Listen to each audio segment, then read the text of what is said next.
사사기 1장 1절에서 7절입니다. 여호수아가 죽은 후에 이스라엘 자손이 여호와께 묻자와 가로되 우리 중 누가 먼저 올라가서 가나안 사람과 싸우리이까? 여호와께서 가라사대 유다가 올라갈지니라. 보라, 내가 이 땅을 그 손에 붙였노라 하시니라. 유다가 그 형제 시므온에게 이르되 나의 제비 뽑아 얻은 땅에 나와 함께 올라가서 가나안 사람과 싸우자. 그리하면 나도 너의 제비 뽑아 얻은 땅에 함께 가리라. 이에 시므온이 그와 함께 가니라. 유다가 올라가매 여호와께서 가나안 사람과 브리스 사람을 그들의 손에 붙이신지라. 그들이 베색에서 1만 명을 죽이고 또 베색에서 아도니 베색을 만나서 그와 싸워 가나안 사람과 브리스 사람을 죽이니 아도니 베색이 도망하는지라. 그를 쫓아가서 잡아 그 수족의 엄지가락을 끊으매 아도니 베색이 가로되 옛적의 70왕이 그 수족의 엄지가락을 지키고 내 상 아래서 먹을 것을 줬더니 하나님이 나의 행한 대로 내게 갚으심이로다 하니라. 무리가 그를 끌고 예루살렘에 이르렀더니 그가 거기서 죽었더라. 아멘. 오늘부터 구약 성경 사사기를 시작하는데요. 사사기 1장 1절에서 7절 말씀, 여호수아가 죽은 후에 라는 제목으로 말씀을 드리려고 합니다. 대통령 선거가 끝나고 새로운 대통령이 취임을 했습니다. 우리는 대통령 후보자들의 그 토론회 등을 통해서 자질과 정책들을 검증을 하는데 대통령 후보까지 올라온 사람들이 참 눈살을 찌푸리게 하는 일들이 많았습니다.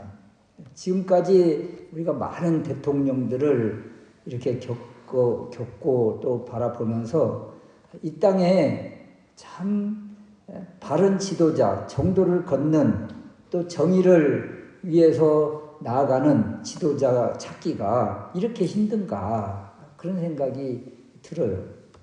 그래서 이 땅이 이렇게 신음하고 있는 것은 아닌가. 이러한 것들을 바라보면서 이 시대가 사사기 시대와 별반 다를 바가 없음을 느끼게 됩니다. 사사기 시대를 한 구절로 정의하는 곳이 있는데 사사기 21장 25절 말씀에 보면 그때에 이스라엘에 왕이 없으므로 사람이 각기 자기의 소견에 옳은 대로 행하였더라. 자기 소견에 옳은 대로 행하였다. 모세와 여호수아로 이어져 내려온 지도자의 그 맥이 끊어져 버리고 또 왕이신 하나님을 모시지 못하고 세상 나라처럼 왕 같은 지도자가 없으므로 지도자가 없어서 자기 소견에 옳은 대로 행동하는 시대, 자기 옳은 대로 행동하는 시대, 한마디로 혼란의 시대죠.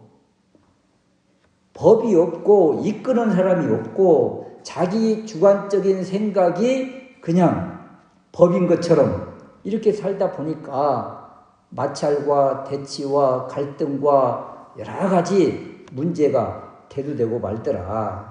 그래서 사사기를 통해서 진정한 왕은 누구인가? 사사시대 사람들이 왕을 구하는데 진정한 왕이 누구인가? 이 땅에서 안식이 없는 우리의 삶 가운데서 참된 만족과 기쁨의 삶, 행복한 삶을 누리는 비결은 무엇인가? 또 하나님 나라는 어떻게 누리는가? 사사기의 이 말씀을 통해서 깨닫는 은혜가 있으시기를 바랍니다. 첫 번째 우리가 생각할 수 있는 것은 시대를 보는 눈이 참 중요하다는 것인데요. 사사기는 이렇게 시작을 해요. 1절 말씀에 여호수아가 죽은 후에 어떤 주역, 지도자가 주인공이 죽었다는 거예요. 그렇다면 이 바톤을 누군가는 이어받아야 되지 않겠어요? 한 시대가 가고 한 시대가 오는 것을 말해요. 지금 여호수아가 죽었다. 걸출한 믿음의 용장, 또 장군, 이런 여호수아가 지금 죽었다.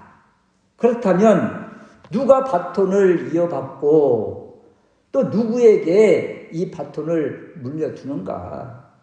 여호수아 1장 1절에 보면, 여호수아 1장 1절에 보면 여호와의 종 모세가 죽은 후에 또 한 시대가 지고 한 시대가 또 뜨는 그런 모습이잖아요.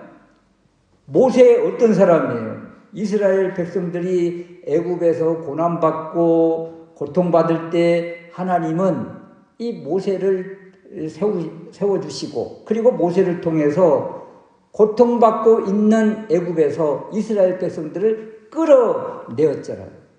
우리가 잘 아는 것처럼 애굽의 10가지 재앙을 통해서 항복하게 하고, 또 광야에서 약속의 땅 가나안 눈앞 요단강 앞까지 인도한 용도자, 지도자가 모세였어요. 하나님의 대리자로 백성을 이끌어 왔는데, 이런 지도자가 요단강 앞에서 그 가나안 앞 그 느보산에서 죽고 마는 거예요. 모세가 죽은 후에, 여호와의 종 모세가 죽은 후에, 그렇다면 모든 것이 끝나는 것인가? 그런데 하나님은 이런 허탈할 것 같은, 모든 것이 포기될 것 같은 이런 상황 속에서 모세의 시종 여호수아를 세워서 모세의 바톤을 이어받아 어떻게 해요? 홍해바다를 갈라서 왔던 것처럼 요단강을 멈추게 하고 그것을 지나서 가나안 땅으로 들어가게 하시더라. 하나님이 모세가 죽은 후에 여호수아에게 그 사명의 바톤을 이어주고, 그리고 이스라엘 백성들이 이 지도자 여호수아를 따르게 하고, 그리고 가나안 땅에서 그 정복 전쟁을 이루게 하더라, 이런 거예요. 여호수아서 1장 2절 말씀에 보면, 내 종 모세가 죽었으니 이제 너는 이 모든 백성과 더불어 일어나 이 요단을 건너 내가 그들 곧 이스라엘 자손에게 주는 그 땅으로 가라. 모세로부터의 바톤을 이어받은 여호수아가 이제 요단강을 건너서 가나안 땅에 가고, 그리고 가나안 땅에서 발로 밟는 그 모든 땅을 주시겠다고 약속을 주셨어요. 그래서 여호수아를 통해서, 여호수아의 이 지도 리더십을 통해서 이제 가나안 땅, 가나안 본토인과의 정복 전쟁을 벌이게 되는 것입니다. 그 첫 번째 전쟁, 우리가 잘 아는 것처럼 어떤 전쟁이에요? 여리고성 전쟁이죠. 두 번째 전쟁은 어떤 전쟁이고요? 아이성 전투. 인간적인 생각으로는 여리고성은 함락시킬 수 없는 난공불락 같은 그런 성이에요. 아이성은 작은 성이에요. 그래서 여리고에서는 패배할 수밖에 없고, 아이성은 그냥 이길 수 있는, 승리할 수 있는 그런 전쟁이었는데, 이 전쟁이 역전돼요. 바뀌어져요. 상황이 이상하게 돌아가요. 여리고성, 그 견고한 난공불락 같은 그 여리고성은 그냥 밟기만 하고 돌기만 하고 함성만 질렀을 뿐인데 그 성이 와르르 무너져서 대승을 거둡니다. 근데 반대로 그냥 당연히 이길 것 같았던 이 아이성에서는 그냥 대패하고 말아요. 도대체 이게 무슨 이유입니까? 이것이 바로 하나님의 전쟁, 하나님께서 주신 사명, 이것을 어떻게 감당할 것인가를 보여주고 있는 것이죠. 하나님이 함께 하시면 대승하고, 인간의 생각으로 나아가면 패배하고 만다는 것이죠. 그런데 이 구약의 전쟁을 생각할 때 반드시 우리가 품어야 될 단어가 있는데 그것은 바로 헤렘이라는 것입니다. 헤렘. 이것을 알지 못하면 이스라엘은 무자비한 나라, 전쟁만 일으키는 나라로 낙인 찍고 폭력만 일으키는 부정적인 시각으로 바라보는 거예요. 세상이 이스라엘을 그렇게 바라보지 않습니까? 왜 그렇게 전쟁만 해? 그런 말들을 많이 합니다. 그래서 가나안에서의 전쟁, 그리고 사사기 시대의 전쟁, 또 오늘날 이 땅에서의 치열한 영적 전쟁은 바로 헤렘이라는 이 말을 이해를 해야 된다는 거예요.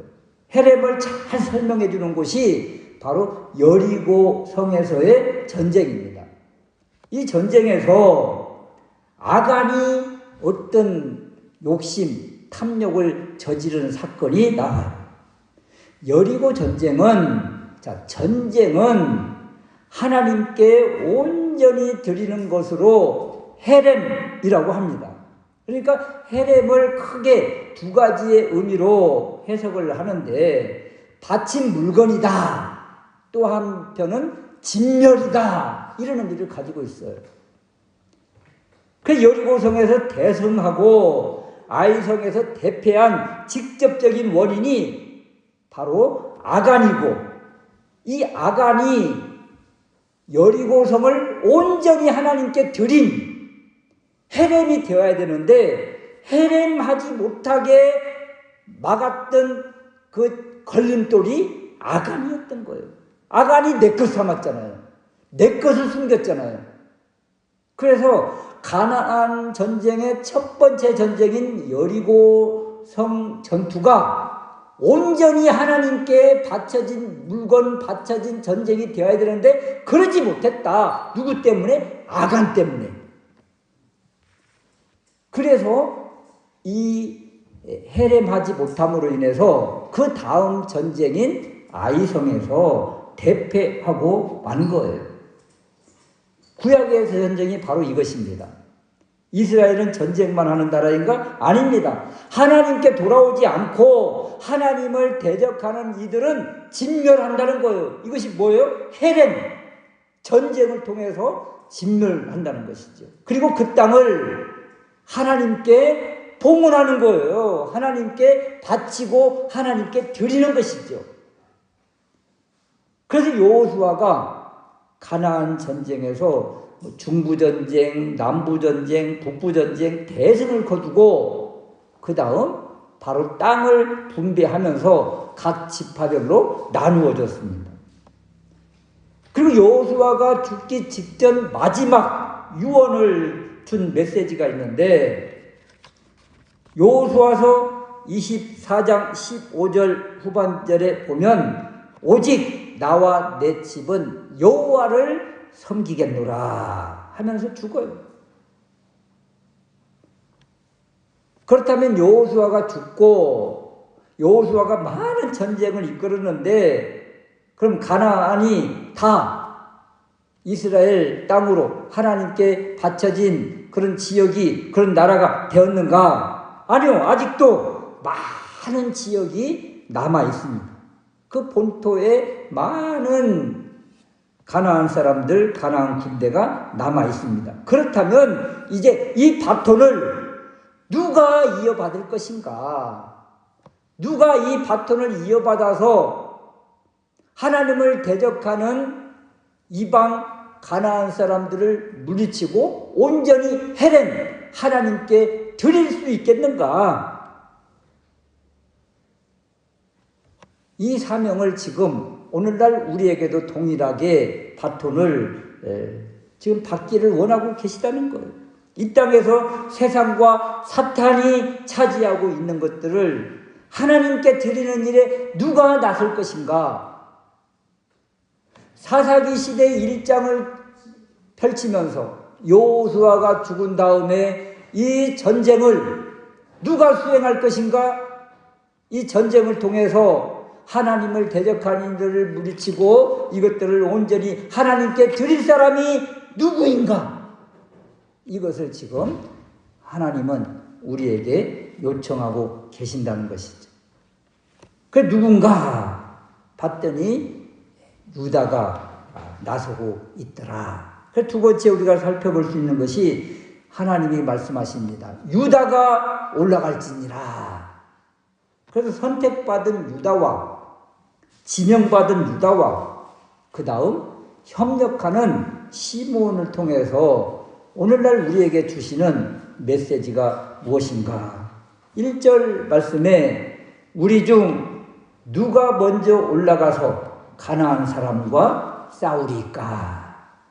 이스라엘 백성들이 기도했더니 하나님께서 2절 말씀에 유다가 올라갈지니라. 이에 유다가 그 형제 시므온에게 나와 함께 올라가서 싸우자 하고 시므온에게 요청하고 있는 모습이에요. 그랬더니 감사하게도 시므온 지파가 흔쾌히 받아들이고 합력해서 누구와? 유다와 시므온 지파가 합력해서 나아가 대승을 거두는 사건이 바로 오늘 베색과의 전쟁입니다. 우리는 여기에서 유다 지파가 선봉 부대로 선택받은 것을 알 수 있습니다. 이전에는 어떤 지파가 선봉 부대였어요? 여호수아가 에브라임 지파였잖아요. 가나안 전쟁과 땅 분배에서 에브라임 지파, 여호수아가 속한 에브라임 지파와 므낫세 지파가 가장 큰 역할을 차지했는데 에브라임과 므낫세 지파는 바로 요셉 지파의 요셉의 후예들, 요셉의 아들 지파. 그래서 여호수아가 살아있는 동안 가장 큰 복을 누가 받았는가? 창세기 49장에 야곱이 예언한 것처럼 요셉이 복을 받겠대요. 요셉의 후예들이 복을 받습니다. 그런데 여호수아가 지금 죽었잖아요. 에브라임 지파의 지도자인 여호수아가 지금 죽었잖아요. 여호수아가 죽은 후에 그 다음은 어떤 지파가 선봉으로 나서고 있는가? 바로 유다 지파가 선봉에 나서고 있는 거예요. 이것이 바로 세대 교체, 리더십의 전환 모습입니다. 에브라임 지파에서 유다 지파로, 여호수아에서 이제 유다의 누군가에게 이제 이 바톤이 내려가겠지요. 여러분, 유다 지파가 전면에 지금 사사기 1장에서 부상하게 된 가장 큰 이유 어디에 있을까? 왜 유다 지파가 선택을 받았는가? 하나님의 지명을 받았는가? 그것은 창세기에 나오는 야곱의 축복이 오랜 시간이 지난 지금 이루어지고 있는 거예요. 창세기 49장 8절 이하에 보면 야곱이 자녀들을 축복할 때 유다에게 축복하는 메시지입니다. 유다야, 너는 내 형제의 찬송이 될지라. 내 손이 내 원수의 목을 잡을 것이요 내 아버지의 아들들이 내 앞에서 절하리로다. 유다는 사자 새끼로다. 규가 유다를 떠나지 아니하며 통치자의 지팡이가 그 발 사이에서 떠나지 아니하기를 실로가 오시기까지 이르리니 그에게 모든 백성이 복종하리로다. 지금 유다에게 엄청난 복을 야곱이 선언을 합니다. 이 예언의 말씀이 지금 이루어지고 있는 거예요. 오랜 시간이 지난 다음 창세기 49장에서 족장 야곱이 예언한 말씀이 지금 출애굽기 시대를 거쳐 민수기 시대를 거쳐 지금 가나안 땅에 와서 여호수아 시대를 거쳐 사사기 시대에 이르러서야 유다 지파가 이 말씀을 지금 이루어지는 그 복을 받고 있더라.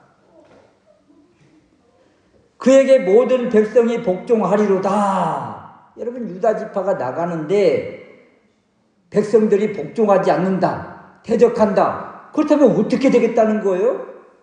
침멸당한다는 거예요. 그것을 보여주고 있는 것이죠.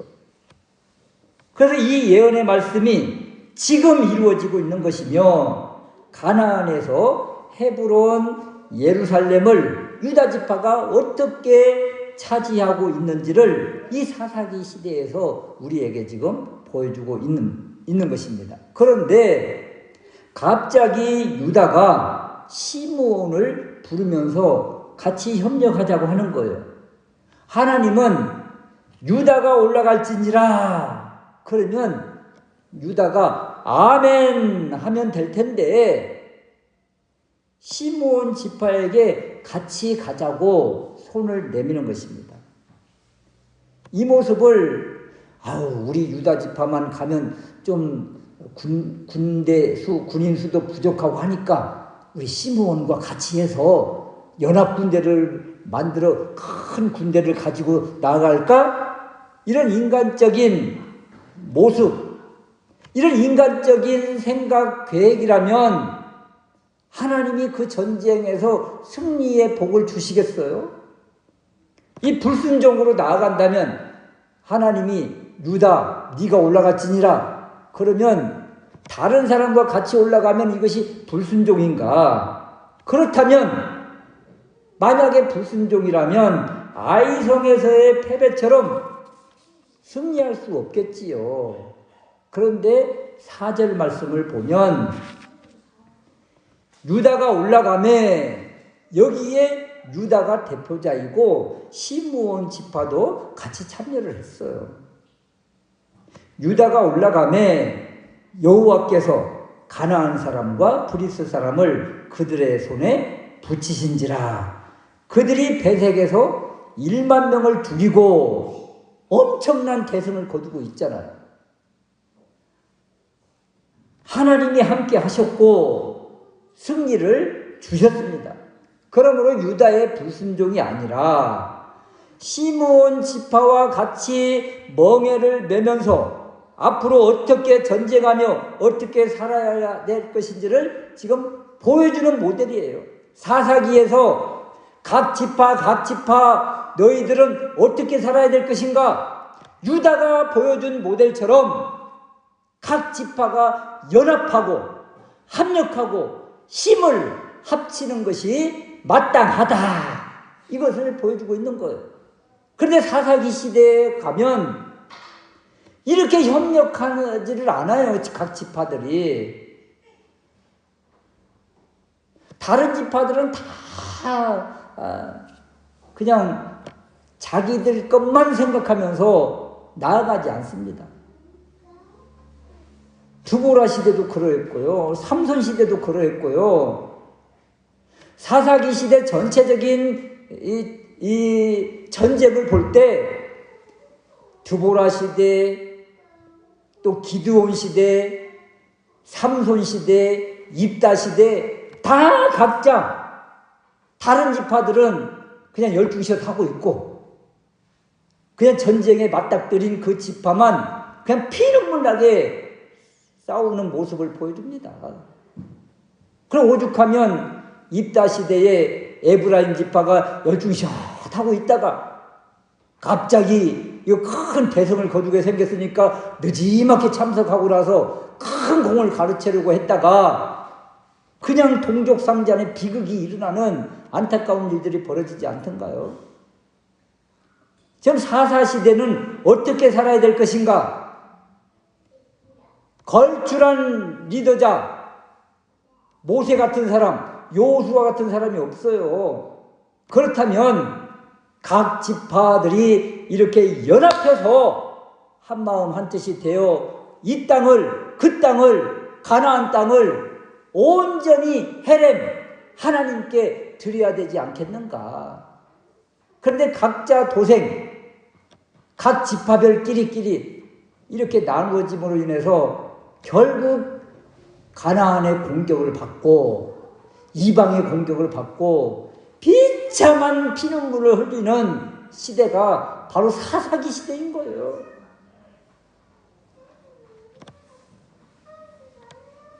그래서 지금 이 유다 지파가 시므온에게 손을 내뻗으면서 같이 동참하자. 이 이야기는 오늘날 이 땅, 이 나라, 이 전국도 마찬가지 아닙니까? 지금 여당, 야당이 어디가 있어요? 백성을 위해서 일을 해야지. 서로 협치, 협력, 공생 이런 말들이 다 사라지고 경쟁, 대결 구도만 나오는 이런 안타까운 모습들이 지금 있지 않았습니까? 이제 새 시대가 또 새 대통령이 이제 세워졌으니까 어떻게 할지 모르겠지만 지금 유다 지파가 시므온을 요청하는 이러한 모습은 바로 오늘날에도 정치에도 또 우리 삶 가운데서도 많은 의미를 주고 있다. 그 유다의 불순종이 아니라 시므온 지파와 같이 멍에를 내면서 같이 합력하는 모습, 이렇게 나아갈 때 하나님께서 대승을 거두게 하시더라. 그런데 여러분 여기에 시므온이 등장을 하잖아요. 시므온 지파. 시므온은 또 누구예요? 야곱의 둘째 아들인데 세겜 사건에서 레위와 함께 잔혹하게 살인하는데 앞장섰던 사람이 바로 이 시므온입니다. 시므온.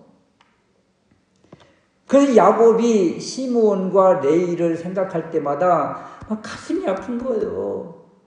저것들은 모이기만 하면 그냥 남 죽일 생각만 하는 그런 모습을 바라보면서 또 그런 행태를 바라보면서 참 마음이 편치 않았던 그런 아들이 시므온과 레위예요.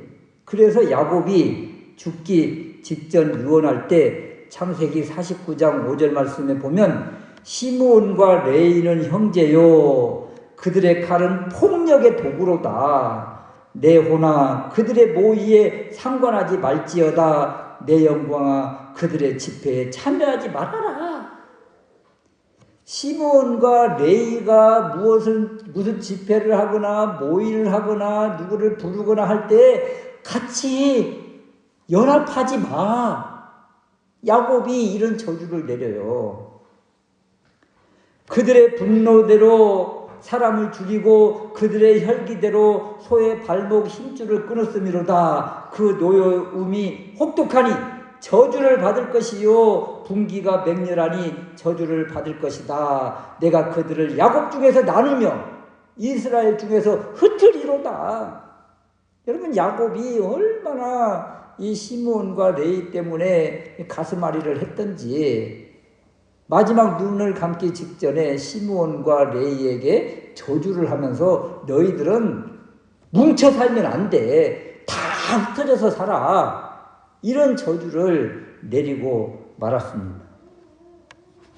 여기에 시므온과 레위 이들과 상관하지 말아라. 이들은 나누고 흩어지는 저주를 받을 것이다. 이 예언처럼 시므온과 레위는 이 가나안 땅에서 땅을 제대로 분배받지도 못해요.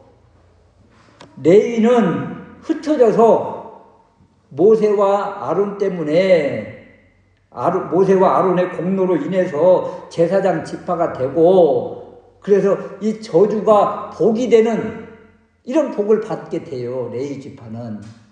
야곱의 저주를 받았음에도 불구하고 흩어져서 이 제사장의 사명을 감당하는 복을 그래서 저주가 복으로 바뀌어지는 은혜가 있게 됩니다. 그러면 시므온은 어떻게 됐어요?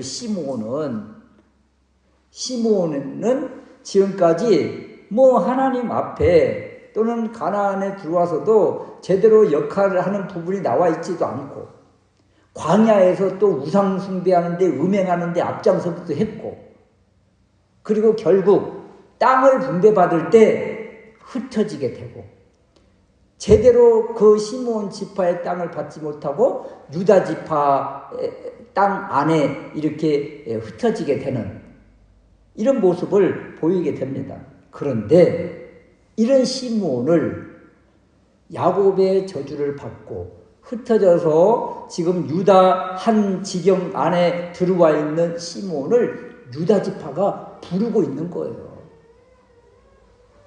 그래서 시므온 지파가 아멘 하고 화답하면서 가나안 전쟁에 동참하고, 그리고 하나님의 손에 붙들려서 대승을 거두는 복을 받게 됩니다. 그러니까 유다의 끌어안음으로 인해서 저주를 받은 시므온 지파가 드디어 이제 저주의 모든 사슬을 끊고 화가 변해서 복이 되는 놀라운 사건이 바로 오늘 말씀이다, 이런 거예요. 사사기 1장에 선언되고 있는 거예요. 시므온 지파, 야곱의 저주를 받은 지파지만 사사기 시대에 와서 드디어 저주가 복으로 바뀌어지는 놀라운 전환점을 지금 보여주고 있다. 이 모습은 예수님이 십자가에 달리실 때 좌우편의 강도들의 모습을 생각해 보십시오. 한편의 강도가 회심해서 어떤 은혜를 받던가요? 이 저주받아 죽어 마땅한 이 한편의 강도, 이 강도가 예수님을 믿음으로 고백하고 어떻게 돼요? 저주 가운데서 죽을 수밖에 없는 이 강도가 낙원에 들어가는 놀라운 복을 받게 돼요. 바로 저주가, 사망이 변해서 낙원으로 가는 복을 받는 전환점이 바로 십자가의 사건에서 나타나고 있더라. 우리는 어떻습니까? 우리도 하나님을 알지 못하고 저주 가운데 살아서 지옥 형벌을 받을 수밖에 없는 존재 아니에요? 어떤 사람은 우리를 뭐라고 표현을 해요? 지옥의 땔감으로 사용될 우리였다. 그런데 우리에게 예수 그리스도를 알게 하셨고 믿게 하셨고 주님 안에 거하게 하셔서 영생 복락 낙원 하나님 나라를 예비 받았으니 시므온이 변하여, 시므온의 저주가 변하여 복이 된 것처럼 예수님의 십자가 사건에서 한편의 강도가 저주로 죽을 수밖에 없는 이 사람이 낙원에 들어가는 전환점을 맞이한 것처럼 우리 역시 마찬가지 아니겠어요?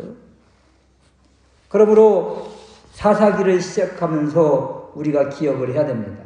여호수아, 사사기, 사무엘상 계속 전쟁 이야기예요.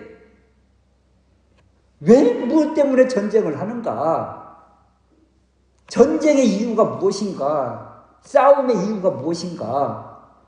바로 하나님을 알지 못하고 하나님을 대적하는 이들을 하나님께 온전히 드리기 위한 전쟁이라는 거예요. 그래서 이 전쟁을 무슨 전쟁이라고 그래요? 하나님의 전쟁이라고 그럽니다. 하나님의 전쟁. 그래서 이 전쟁의 대상자들, 이스라엘의 반대편에 있는 사람들, 이들은 어떻게 해야 되는가? 하나님의 손길을 거부하면 아도니 베색처럼 비참한 죽음을 맞이할 것이요, 하나님 앞에 돌아오면 이것이 바로 저주에서 복으로 전환되는 놀라운 복의 사건이다. 우리는 온전한 드림의 삶을 살고 있는가? 헤렘의 삶을 살고 있는가? 이것을 날마다 기억을 해야 되겠다. 내 것이라고 아간처럼 주장하고